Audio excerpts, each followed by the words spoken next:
She Geeked on here for day 2 of my return trip to Canada. And today, in terms of what I can put on a video, it's kind of boring. I've been doing some personal banking. It's kind of the main reason I came because I have accounts here. I had one, thanks to my mom. There were multiples at multiple banks. So over the past couple of years since she passed away, I've been having to consolidate things, and some of it I had to wait for some of her investments to pay out and that kind of thing to go into certain accounts. It's a bit of a hassle.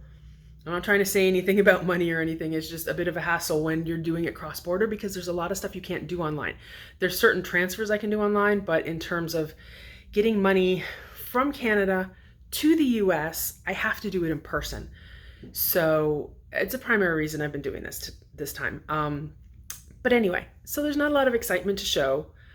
So instead, I'm going to show you some things I've bought so far, which should come as no surprise that a lot of it's junk food.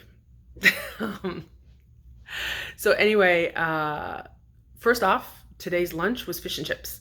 May not seem like a big deal, but if you know real good fish and chips, you know really the British style is the best. In Canada, that's the style they do.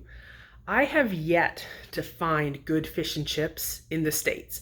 I haven't sought it out. It's not like a huge thing for me, but when I want a good one, I know I have to wait till I come to Toronto to visit or whatever. So, good English, British, whatever you want to call it, fish and chips. Toronto's a good place for it. I don't know what it is about chips, aka French fries. We call them chips here. But they actually literally taste different. I don't know if it's the potatoes or what they're cooked in or how they're cooked. I don't know what it is. Like literally, and it's not just at fish and chip places. It was at like Swiss Chalet and stuff. They taste different too. So anyway, fish and chips. The other quirk, and I don't know if it's just a Toronto thing, Scarborough thing or whatever, my entire life, all fish and chip places I've gone to, all good fish and chip places, are owned and operated by Asians. When I was growing up, there was one near my grandmother's place. Actually, it's still there. The fish and chip place there, it was a Chinese family. And the one I've gone to my past few visits, it's a Korean family. And they make the best fish and chips. I don't know why. I don't know if it becomes a thing when they move here because it's similar to tempura batter or I don't know. I'm not trying to say it's a bad thing at all. It's just one of those quirks that I've noticed that it seems to be Asians running the fish and chip shops, but they do a good job. Everybody's awesome. I don't care what nationality they are. They just do a good job. I just think it's a quirk. It's one of those things I noticed. That's all, leaving that behind. Anyway, let's get over to what I bought so far. So yeah, like I said, junk food. I haven't done much buying. It was more because I had to waste some time and walk around. When I first got here yesterday, I wasted time and walked around to Walmart. In the first place because I knew they'd have a bathroom. And in the second place, once I started walking around, I was like, I may as well pick up some chocolate bars while I'm here. So yeah, that's what I did. So here's some of the stuff. Not surprisingly, chocolate bars. Eat More, Mirage, and Coffee Crisp. These are 3 you cannot get in the US. Eat More is kind of like a toffee. It's like this chocolate toffee that has peanuts in it, in a long bar form, but it's like a chewy toffee. It's not a gooey toffee. It's not a hard toffee. Hard to explain, but it's so yummy. Coffee Crisp is kind of like a mocha flavor. There's a little close-up picture there. It's like got this bubbly mocha-ness inside it with wafers covered in chocolate. And Mirage is just a flat out bubbly chocolate bar. It's just flat out chocolate, but you all know, because I've said it in the past, that Canadian chocolate's better anyways.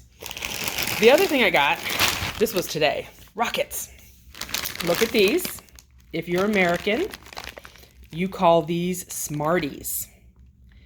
We call them rockets because we have something else called Smarties, which is the Canadian version of M&Ms, but better. So I told my husband that I was going to bring home a bag of rockets and we were going to buy a bag of Smarties, American Smarties, and we were going to compare them. So we're going to see which tastes better. I'm already convinced that Rockets taste better because, well, they're Canadian. Okay, here's one of the other things I got. It's not something I would usually get here, but it's a limited edition. And look all the maple leafs up there, maple leafs. And look, the Goldfish is wearing a Mountie cap. He's wearing a proper Mountie hat. And it comes with maple leaves. I know you say maple leaves, but as someone who grew up in Toronto with the Toronto Maple Leafs, I say leafs. So yeah, cheddary Goldfish with cheddary Canadian emblems. Like, how could I not buy that? And the last thing is not exactly food related, but it's something that I always forget to buy when I'm here to take home for cold and flu season, for coughing, whatever. It's Buckleys. This is a strictly Canadian brand of cough syrup. They have a few different varieties for what ails you. And apparently they now have some drink mixes, much like you know, the Tylenol cold and flu mix that you put with hot water, or the Neocitrin that we get here that I almost bought too, but the Tylenol one's pretty comparable. Anyways, Buckleys, everyone knows Buckleys in Canada because their slogan was basically, it tastes bad, but it works. And it does. This stuff tastes horrendous, but honestly, it does work. So there you go. Some purchases so far. There will be more chocolate purchased because that's kind of the thing that I think I miss the most. And there's very, very few chocolates in the US that are comparable to the flavor of just the chocolate itself from Canada. I usually have to buy those bigger Cadbury bars or something if I want some good chocolate in the US, if I have a craving. And it's not like we're going to go through this stuff real quick. I mean, it's going to sit around for months, but it's still going to be good when we get to it. So whenever we have a craving. Okay, so I had one more thing to add to today's video because I went back out and met with my cousin to do a little banking business, actually. But then we went out to dinner. And so I took just a little brief clip of where we had dinner. So it's not very exciting, but hey, it's something to see. This is where we came for dinner. A place called Milestones. I'm not gonna put Lena in the video. She doesn't want to be in it. That's where we are, the Joys of Scarborough. Way over there, Scarborough Town Center. Yay.